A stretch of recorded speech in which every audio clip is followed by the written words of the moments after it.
Hello, and welcome to the Arizona Civics Podcast. In this podcast, we will share our journey of sustaining Arizona's interest in reforms to civics by collaborating with civic educators in our state and nationwide. This important work is being spearheaded by the Center for American Civics at Arizona State University. I'm Liz Evans, Civic Education Program Director at ASU, and your host for this podcast.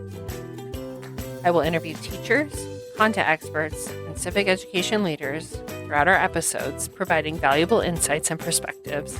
We hope you enjoy joining us on this journey to make Arizona a national civics model. All right, welcome everyone back to the Rebuilding Arizona Civics podcast. I am your host, Liz Evans, and today I am joined by my colleagues, Jeff Davis and Dylan Dalzotto, and we actually have an incredible guest today, and we're very excited. So I'm actually going to turn it over to Dylan to introduce our guest and get us started. Yeah, and Marshall, I guess we'll start with some brief introductions with us so you know who you're talking to today. And then if it's okay, I wrote a brief introduction for you. I'm Dylan Dalzotto. I work with the veteran programs at the Center for Political Thought and Leadership. And I've known you over the years, Marshall, through my work at Unified Arizona Veterans and your association with the Arizona Veterans Hall of Fame. Marshall, among many things, is class of 2004. And I'll go with my colleague Jeff here to introduce himself. Oh, hi, I'm Jeff, and I work at the CPTL with Liz as the program directors of civic education. And I'm also very excited to be here and hear more of your story, Marshall, and learn some things about Arizona. All right. Marshall is an American author, singer, former community college professor, and Arizona's official state historian. He served as director of Southwest Studies at Scottsdale Community College for over 40 years and is a popular contributor to True West magazine's Question and Answers. So anything, questions that this magazine have, I guess you're the person to answer all, Marshall. Yeah. So they say. Sometimes I have to look them up myself. I have to look in my own book. I'm doing that right now. I've been working on an answer. Some guy. I have a steady questioner from Mesa, and he's got about a question a week. Wonderful. So, but they're good questions, and I don't mind answering them. Well, I wrote a couple bullet points down that I just thought maybe you could walk us through, and they're, kind of spread out. I know you were born in Mesa in 1939, and it seemed at an early age you got involved with baseball. But kind of walk me through your early years and what your family was like, how you grew up, and. Okay, actually, I was born in Tempe. Oh, okay. My mother graduated from Tempe High School in 1935, and at the time it was called Kyrene. It was a little farm community out south of Tempe, and very isolated from downtown Tempe. Tempe at that time ended about Broadway. The southern, anything south of that was all agriculture. This was 1939, so it has been a while. A couple of years. Yeah. So started out there, and then in about 1944, just before the war ended, we moved to Mesa and Lehigh.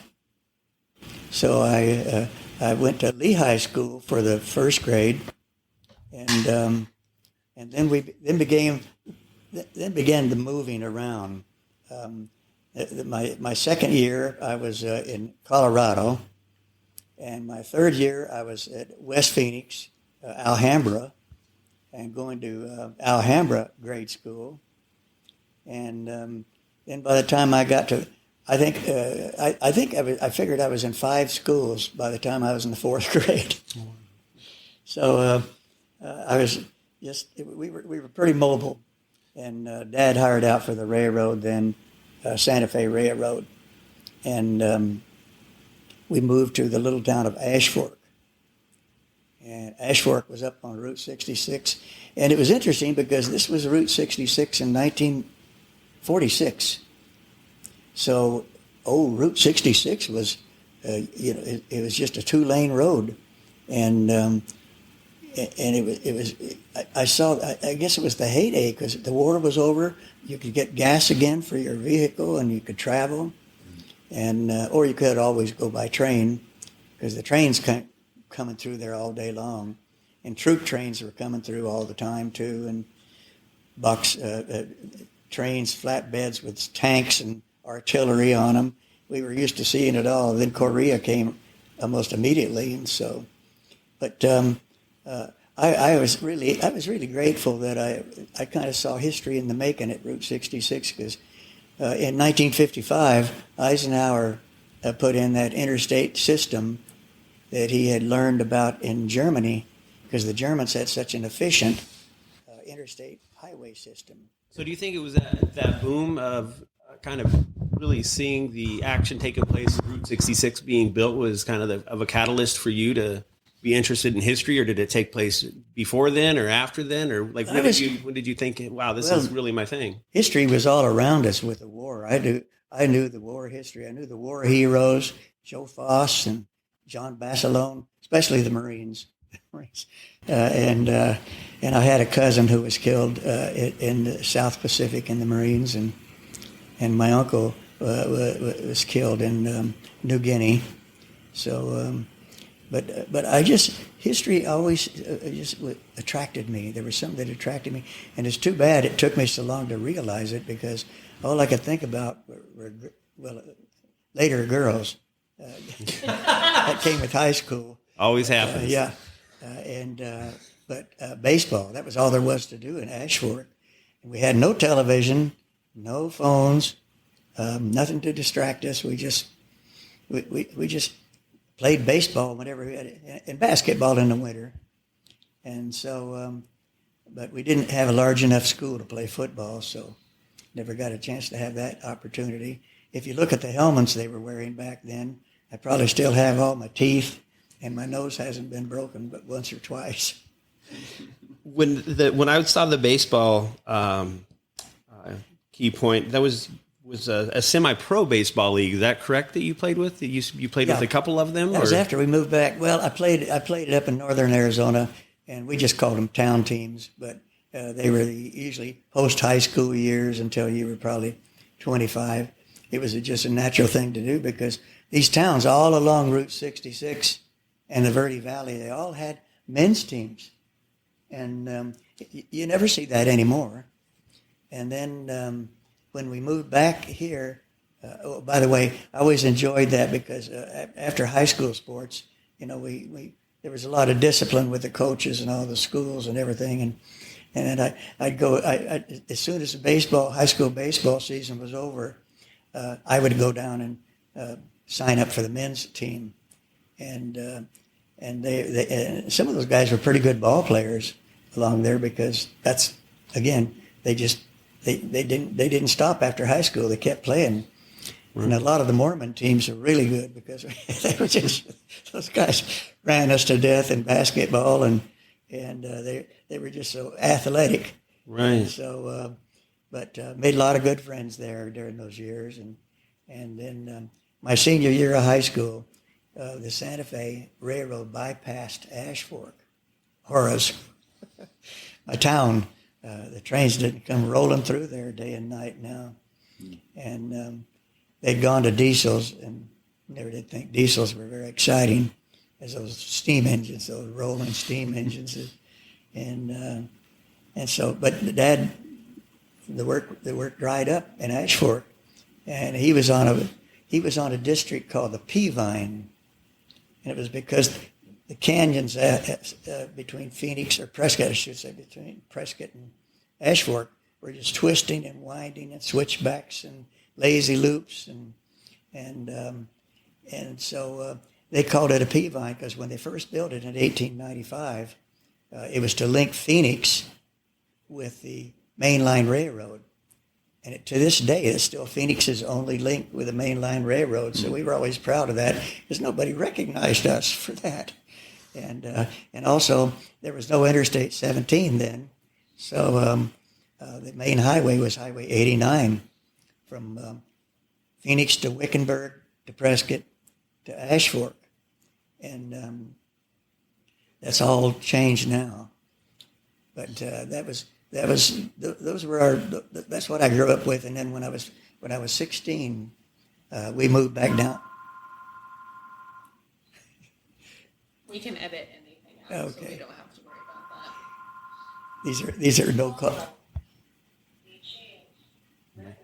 Might be important. It's not.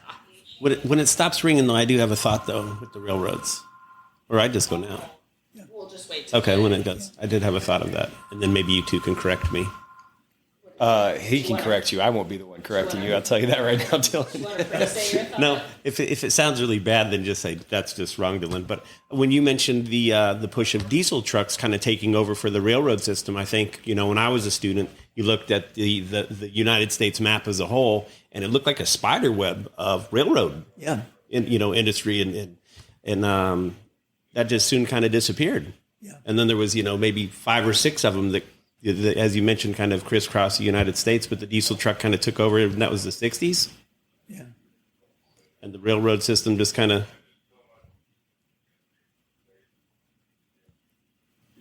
Again, I can edit that background noise out. You guys can keep going. Okay. Yeah. Is that pretty much correct with the railroad systems, though? Because that was like the main deal with the Union Pacific Railroad, built this huge infrastructure, and then it just, I don't know how many years it lasted, but sooner or later they started building more roads, and it just kind of went away. Well, they started building freeways and the trucks. The truck is coming along, the big 18-wheelers. But another thing was the aviation, because now people were flying, and then when the jet aircraft came in the 50s with the major airlines, people could get across the country in such a short time. And I saw all those changes as a youngster and a college kid.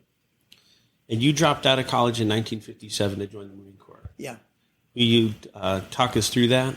What your thought process were, what you wanted to do, and maybe life changes. I knew I was going to get drafted, and I thought if I'm going to join anything, I'm going to join the Marines. And there were just always something about that magic of calling yourself a Marine. And there are a lot of times later on while I was in boot camp and places like that, I said, boy, why did you do this to yourself? How did you do this? But at the end, in boot camp, I got a meritorious promotion, and I'd had no ROTC, no training of any kind. But my drill instructor picked me one of 75, I think it was, and meritorious PFC, which was quite a thing then. Mm-hmm. And but I was determined. I thought I was going to make a career of it, and then something soured me along the way. I went to go to college, and I had a chance to. I had earlier tried to get into a Marine officer program, and it was called Platoon Leaders Class. And 2 or 3 of us went down. We were at Phoenix College then, and we went down to sign up for it. And I washed out because I had a astigmatism in my left eye, and I had an eye Ted Williams would have envied this eye, but I had an eye here over here, Mr. Magoo.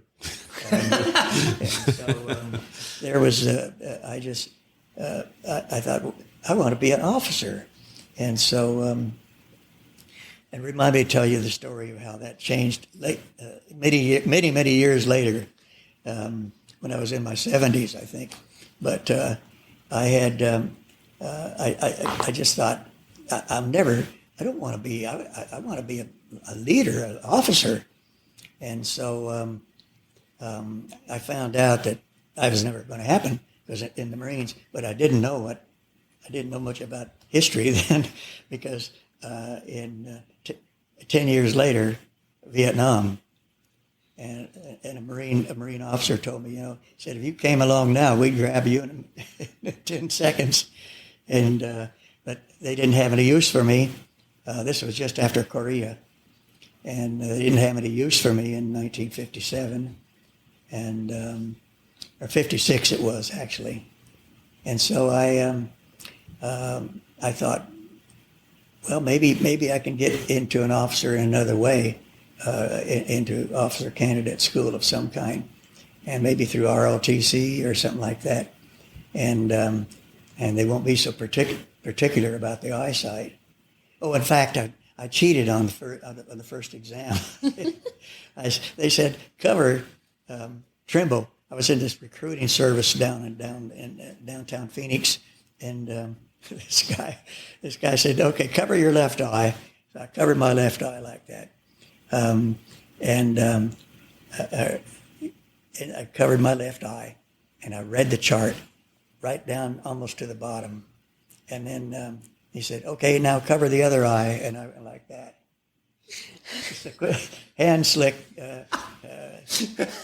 If you got another Marine doing the eye test, you can get away with that, right? Yeah, that's what I figured. Then my youthful religion training taught me, "Thou shalt not lie." Yeah. And so the next day I went down and I said, "I have to confess, I cheated on the eye exam yesterday," and because I just knew, it just didn't feel right, and I thought they'll catch me anyway. It'll catch up to you. And that's what the guy said. He said, "Well, we appreciate your honesty today, but we would have caught it anyways." Right. It's so bad because I said, "Well, what?" I said, "I played baseball, and when I was a right-handed hitter, so I was batting like this, and the only way my good eye should have been over here, or they should have made a lefty out of me and had me over here where my right eye was looking right at the pitcher. Now I had to turn around and almost face the pitcher. And I wasn't a bad hitter for northern Arizona anyway, but I got I just had to do it. And so they dropped me out, and three of us applied, and two made it and I didn't, and one of the two was killed at first week in Vietnam, and the other one became an officer in the Marines for 20 years. And so who knows what would have happened to me. But right. I happened to have a Marine recruiting officer, head of the reserve unit down here in Phoenix, living just up the street from me. And he said, "Marshall," I hadn't gone to boot camp yet when all this happened. And he said, "Marshall, why don't you join the reserves? And you can go to boot camp and go 6 months active duty and do all of the stuff for 6 months. And then you come home and then you do a long term in the reserves. Finish your 8-year obligation." So I thought about that, and I thought, I can go to college now, and maybe I can not get drafted because I'll be in the reserves. And so this was a new program that they had, not just the Marines, but all the military had put in for guys that wanted to go to college and not have to get drafted. There's a pretty good chance you'd get drafted. So I escaped being drafted, and I got through, and by that time I was 21 years old, and still no Vietnam. Nobody had ever heard of Vietnam when I graduated from college. And I thought, maybe I'll just go out and coach. I wanted to coach. And I thought I'd do that. And so I took that. I had a choice to do that. I did it and just finished my time in the reserves and stuck with that. And that's when I was told, if about 4 years later, Vietnam came. And I said, I sure wanted to be a Marine officer, and but it's I guess it's not meant to be. And anyway, that's in a nutshell. And then when the Veterans Hall of Fame thing came along, I'm fast forwarding it now, but a little bit, the Veterans Hall of Fame came, and one of the men who came said, "I want to nominate you for the Veterans Hall of Fame," and I said, "I can't accept it." And he said, "Why not?" And I said, "First of all, I was mostly a reserve, and I didn't I didn't have any brave moments. There was no war. There wasn't even the Cold War was raging, but I said I can't accept that because I'm not a hero, and I don't even want anybody to think I was. And he said, the rules of the Veterans Hall of Fame are not what you did while you were in, Mm-hmm. and if you served more than 100 days, you're eligible. So I said, I think I was 6 months active duty, plus reserve time and summer camp time. And so I said, well, I'll accept it under those under that. I thought I had to, do something brave. And they said, no, it's what you're doing. Can I ask you, Jeff, if you will move closer and put the mic on your lap? Yep. His mic. His mic. Yeah. Because then if you want to ask questions too, you can share it. I just need it to be a little bit closer if This that mic. needs to be closer. Okay. So if you could put it on your lap, Yep. like the, With the box and all. does that make sense? Yep. Yeah. Thank you. Just raise it up. Okay. Yeah, so as you learn, Quiet too. Marshall, If you want to ask questions, you can just ask it into that mic too. And I'm going to. the requirements for being inducted into the Hall of Fame are all the things that a veteran has done to serve their community above and beyond their military service. Yeah, that's what they explained to me. So When I said I would, I could accept it under those conditions. So in between that time where you were inducted and the several years before, I assume a lot of it was through education. Your service to the community, was that through education? I know you spent 40 some years at Scottsdale Community College. Describe to me what your connection was with the youth. I was on several boards at the time too, and that was, I can't even remember which ones they were now, but I was on these different clubs, military type clubs, because I still had the military spirit, and that's pretty much it. Yeah. Okay. But as a director at Scottsdale Community College Southwest Studies, was that something that you were actively teaching, or were you more kind of at an administrative level? I was teaching Arizona. You were teaching the whole time at there. 2 colleges then. What were some of obviously, I know the question's silly, Arizona history, but were there specific courses that you remember in your mind that you enjoyed teaching? It was only Arizona. It was only Arizona. Yeah. Arizona and Southwest, obviously. Yeah. Okay. Well, I team taught with an archaeologist, an anthropologist, and other subjects related to the Southwest. So we were team. So when you're there teaching with somebody else, you're picking up on what they're saying, and so I got to know my archaeology and my anthropology and my geography and take us back real quick through that story. I know Jeff and I asked you. I assumed that if you're going to be an Arizona, California, Nevada historian, they put you on a game show like Jeopardy, and you go head to head, and they do like a bracket, like NCAA college tournament. But can you walk us through that process of how you got into that position where they said, Marshall, you're going to be the guy? Well, I have to thank the Southwest Studies program for a lot of that, because I was traveling in the summertime and giving guest lectures all around the state, from northern to southern Arizona, and so I was getting a lot of experience. I'd be down in Cochise County lecturing to a class, or Yavapai County, and that kind of thing, and I loved it because it was. It just took me out there, and when you're out there, you spend a lot of time, maybe I was in Kingman, and I was hanging out in the museum, and I was really seeing Arizona up close and personal, and because I lived here all my life, and I guess I kind of had I was comfortable, and I also learned quickly, be sure and let them know you're from Ash Fork. If they find out you're from Scottsdale, they say, They still do that, don't they? yeah. And so I still do that too. I'm in one of these foreign towns, and I can't tell you how many times I played in Prescott. And I had also learned to play the guitar in college, and I got caught up in that folk music era, and the Kingston Trio and Peter, Paul, and Mary, and all of this, and I just I just love folk music to this day.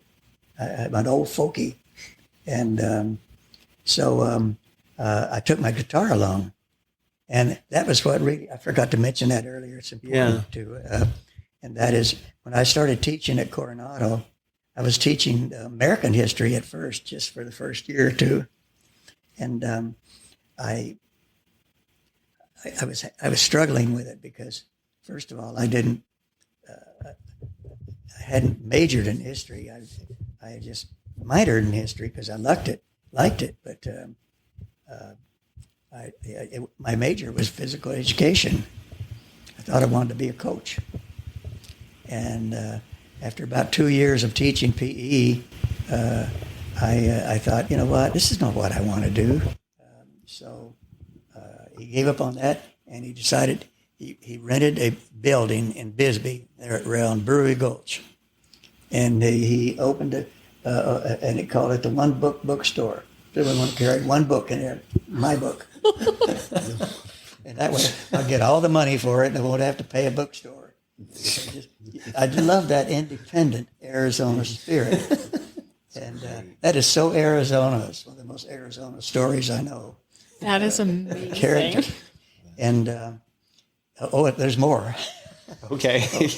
So he did pretty well, and pretty soon, Bisbee's off of I-10.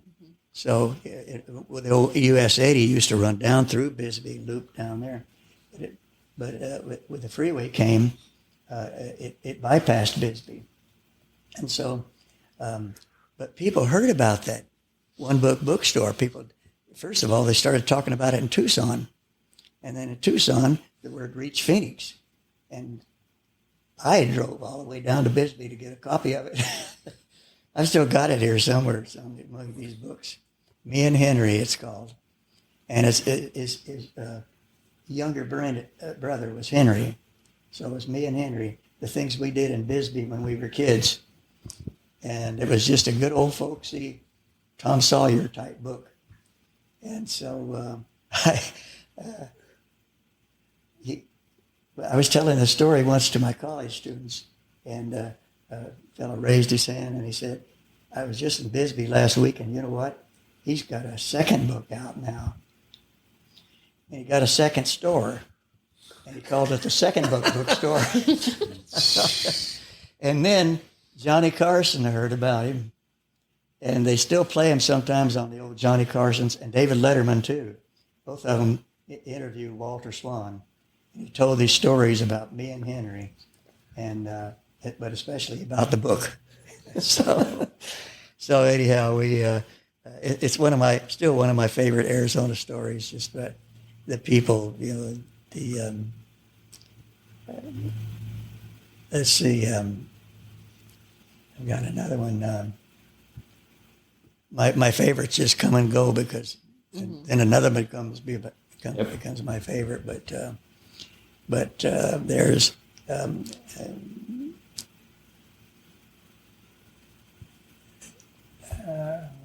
Remy Jim Gettings at a Texaco station up in Two Guns, Arizona, on Route 66 in the 1930s, and water is really scarce up there. I know, because in Ashford we had our water all hauled in by train from Chino Valley.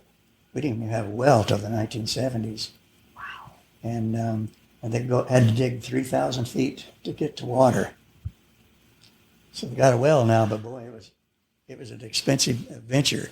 Well, anyway, so water was always an issue, and I worked as a gas jockey when I was there in high school, and we had to lock the bathrooms to keep people from going in there and using water if they weren't a customer. I didn't like doing that, but that's what the boss said.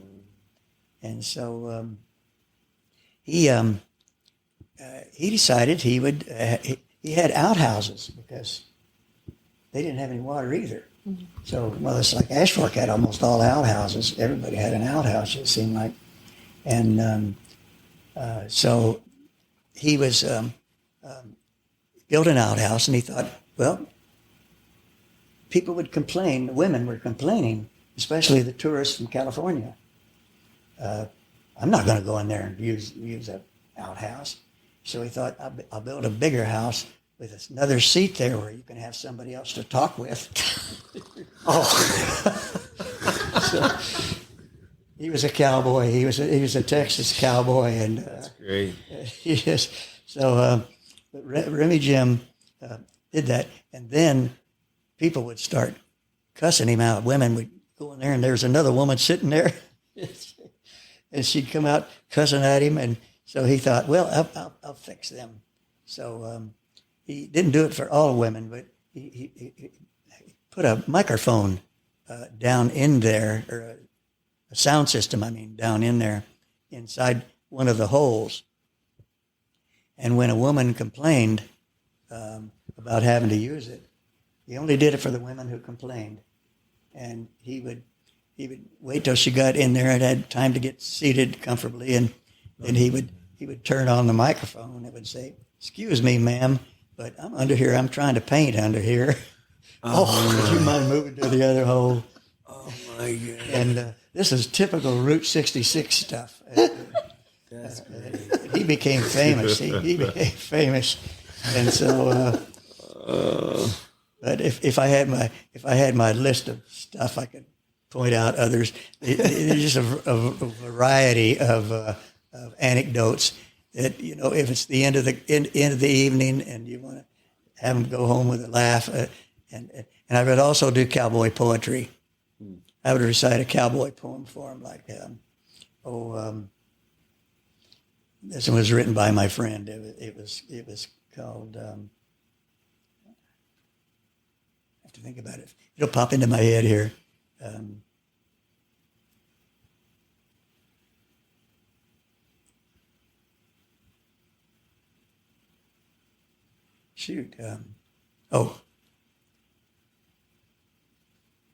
I went to see the banker to borrow me some dough. I went with fear and trembling, and I was afraid he'd tell me no, but that old banker, he surprised me. He says, "I'll tell you what I'll do. I've got a glass eye. If you could tell which, well, I'll make that loan to you." Well, I'm sure he had done this before with a many unsuspecting catch, because he'd won more times than lost, because his eyes were so well matched. How could I tell which eye was glass? Oh, and then I saw the light. "It's that one, sir." "I'm sure it is. It's the one there on the right." Well, that old banker, he was startled that I could think so fast. And he said, "Well, I'll keep my word. You'll get your loan, but tell me, how did you guess?" "Well, sir, I done it in this fashion.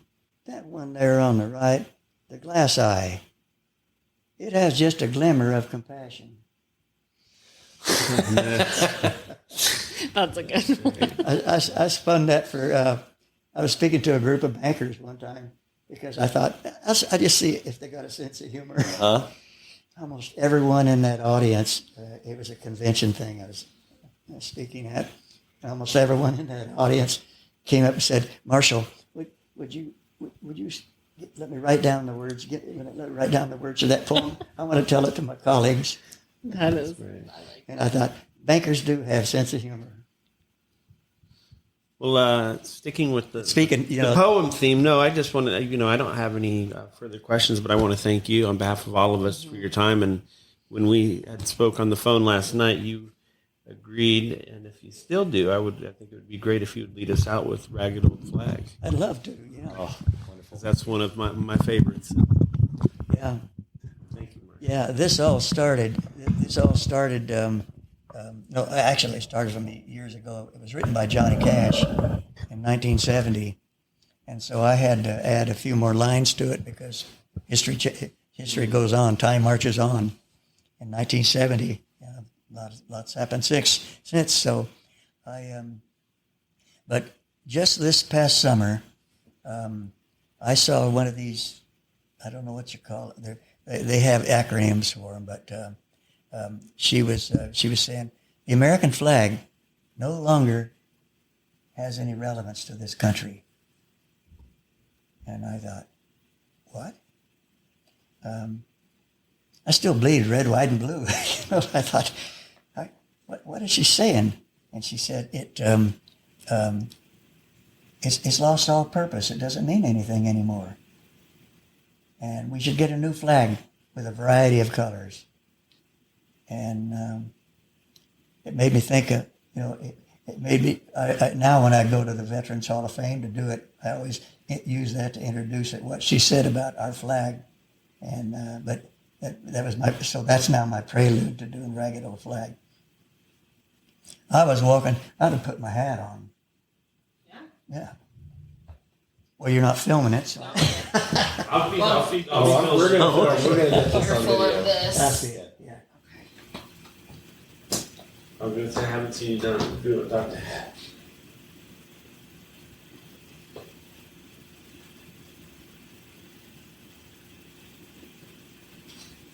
Okay, watch out for that cord. This is not my There everyday. you go. Yep. You're good.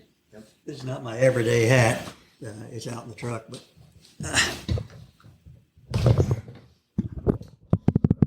Okay.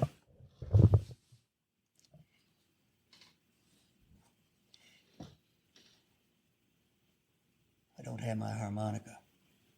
I'll have to get it. Where is it? It's back here.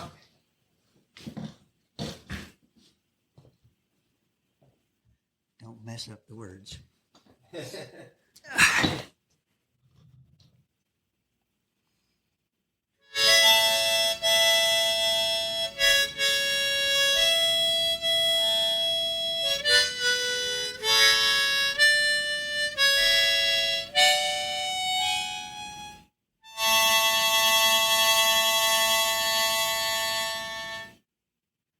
I was walking through a courtyard in a county square, and in a park on a bench, I saw an old man sitting there, and I said, "Say, your old courthouse, she's getting kind of run down."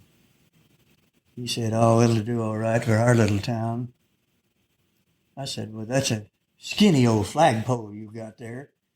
She's leaning just a bit.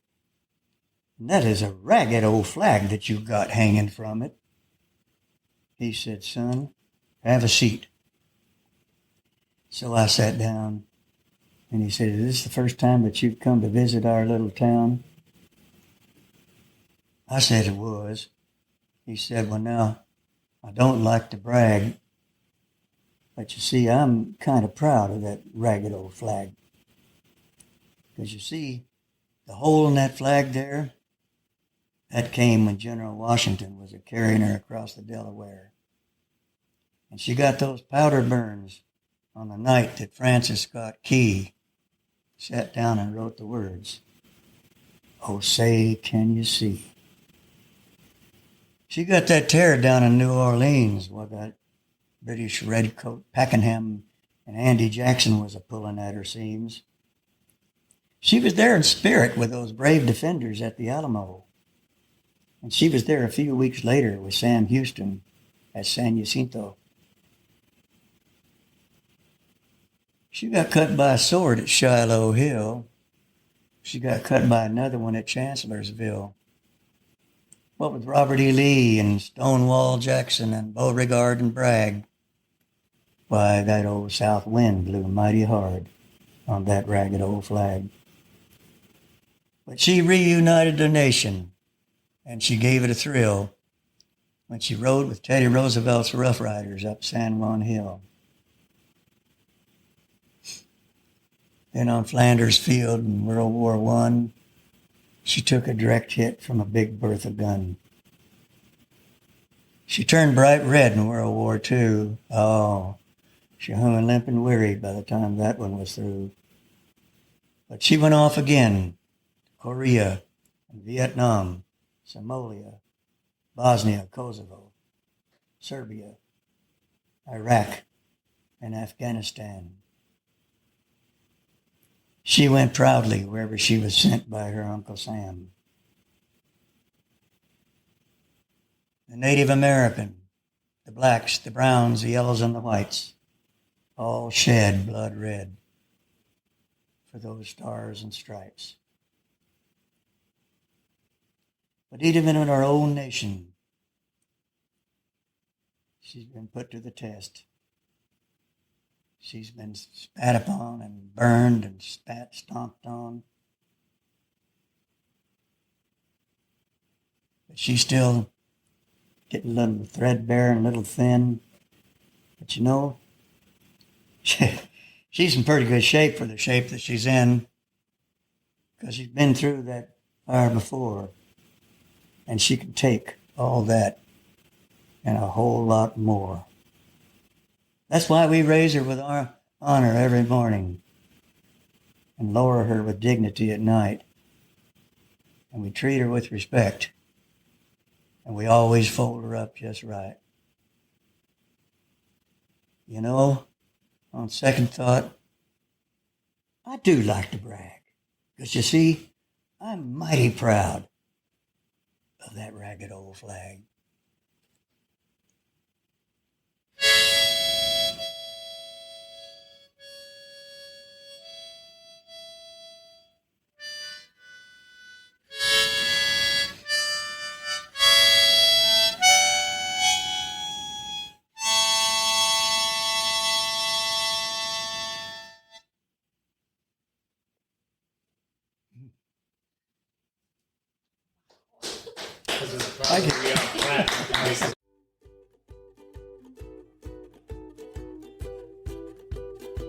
Thank you for joining us.